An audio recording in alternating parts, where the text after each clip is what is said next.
All right, we got a lot going on today. We're going to do a comparison starring the EMU SP1200, of course. But before all of that, I want to let you guys know that right now I have an amazing interview with Justin Myrax, aka Altruist. If you have no idea who he is and his contribution to YouTube as far as music goes, something's wrong with you.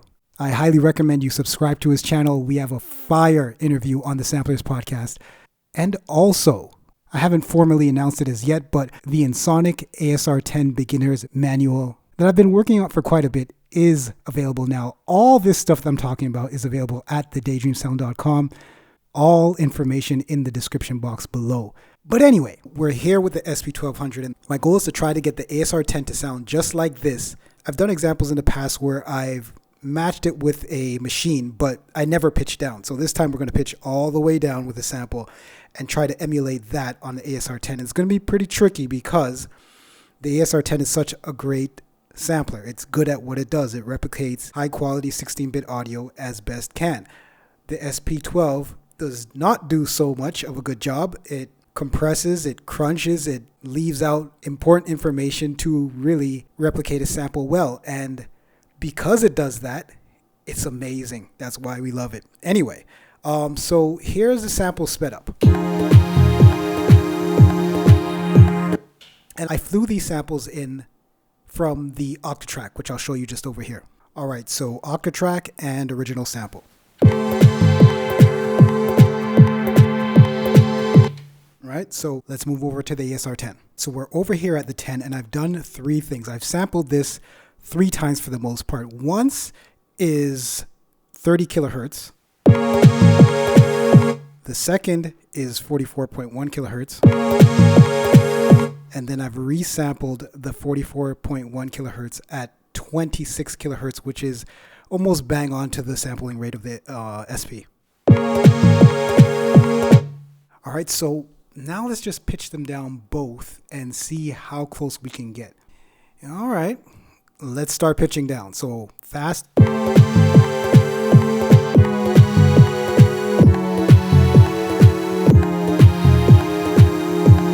So now we're starting to hear the grains come in.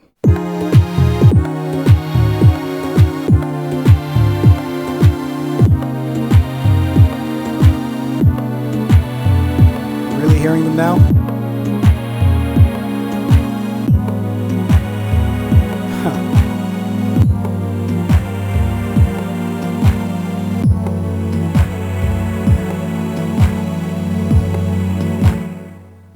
That's why the SP is nasty. No aliasing filter, so you just get a bunch of grossness. And we're going to have a hard time doing that on the ASR10 because the ASR10 does handle things pretty smoothly, and it does have an aliasing filter, which kind of kills our high end, where all the stuff we like is. But let's give it a try. All right, let's start with a 30 kilohertz sample.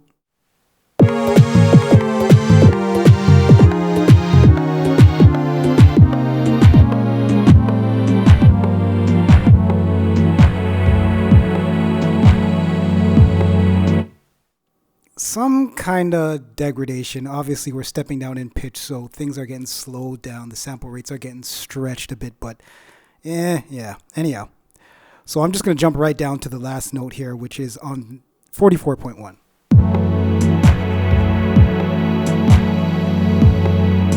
So you saw a high-end bump just jump out of nowhere because of the higher sampling rate. Listen to the difference.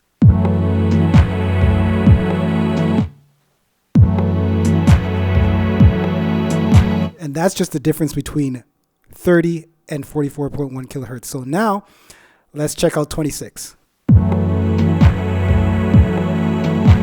30. 44.1.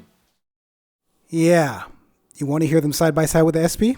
Let's do that. All right. So we're just going to ping pong, and I'll stay here with the camera on the SP, but just know that I'm playing the ASR10. I'm also going to be switching the 3 sample rates that I have. So we'll start off with the 30 kilohertz first, but we'll start with the SP. SP. ASR10. Yeah, so you heard that's what the anti-aliasing filter does. As you scale down, you lose your high end, and you have it here because it just doesn't really exist here. But anyhow, 44.1, starting with the SP. 44.1 on the ASR10.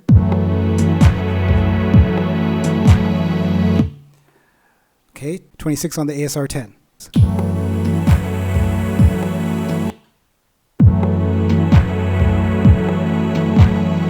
So the main issue here is high end.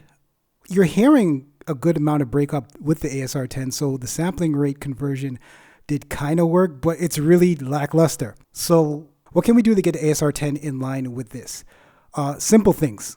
If we've lost high end on the ASR10, we can add it back with simple EQ. So let's run over to the mixer and see what we can do. All right, so for reference, Octatrack ASR10 SP. So what I've done, because the SP just has these super ultra high ends, I've rolled up the high end, and to counterbalance that, because this is just a broad EQ, I've balanced that out by dipping out mid-range here. This is fixed at 2K, this is fixed at 12K. And there's not that much low end coming out of the SP, so I've dipped that a bunch here on the ASR10 channel as well. And that's for starters. And I thought I was done with the EQing, but what I should have done and what I remembered is that there's a wicked EQ in the effects section of the ASR10's effects. And I just didn't want to go back and change the EQ on the mixer, so I just added to that with the EQ on here. But in real life, I could have used this EQ here because it's way more accurate, way more points to EQ. And that's the main problem with that Mackie mixer. I only got 3 EQ bands and they're super broad. Like there's not much you can do with them. So anyway, same concept there. What I did was A/B them just using my ears between the SP and the ASR10 here and EQ to taste. Just basically knowing what I know of the SP and what it sounds like. And if you're wondering about settings, truthfully, I'm too lazy to show you, but honestly, it really doesn't matter. Your ears are what counts. That's how I did it. That's how you should do it. But essentially, if you're wondering, I smooth out the mid-range just to get to match the dip in the mid-range and the SP and just added a little bit more sparkle in the high end. That EQ on the Mackie tops out at 10 kilohertz and I needed a higher range than that. I need to get a little, sorry, it tops out about 12, sorry. But I needed to get somewhere around 14 and up to get that just shimmer, you know, that air at the top that the SP has. So that's pretty much it. Anyhow, let's see where we are right now. Oh, and for those who are wondering, that's the parametric EQ on the ASR10. It's a wicked EQ, not spoken about enough, not used enough, but it's nice. Anyhow, let's just ping pong back and forth, and I'll start with the SP, and we'll just bounce between the ASR10 and the SP. So starting with the SP, ASR10, SP, ASR10, SP.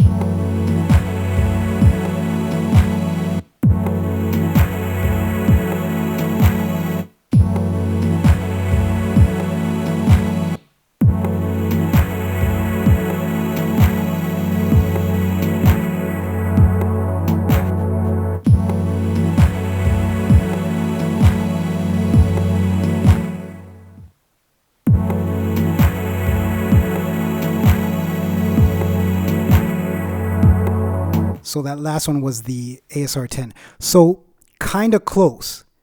And not to say I'm trying to get them to sound exactly alike, but really what I'm trying to get across here is your knowledge of audio and what a sampler actually does and how it achieves its sound gives you way far greater of an advantage in shaping your sounds rather than spending money, right? I know this sample's at 26 kilohertz. I know it's 12 bits. I know a number of things that give it the shape and sound that it has. I also know that it's a linear bit A to D converter. I know that the ASR10 has a delta converter, which is just amazing at doing what it does. And it smooths out audio no matter what. It wants to sound good. The SP also wanted to sound good. It's just that the two are years and years apart in technology. But because I know all these things, I can use simple tools that I have to get kind of where I want. Just for this application, there's no way I'd actually use the ASR10 to sound like an SP for obvious reasons. But let's say I was in a pinch where I needed something like that and all I had was the ASR 10. And in a case like that, I wouldn't let the situation of me not having an SP stop me. I can use, just use what you got. So one last time, let's just A-B the two. SP.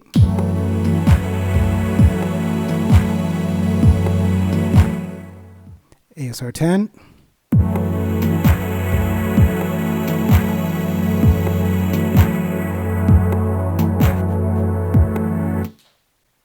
It's not the best and it's not the worst, but it's definitely usable. Anyhow, guys, that's all I wanted to show you for this one here. I will catch you guys on the next one. In the meantime, please do take care of yourself. Peace.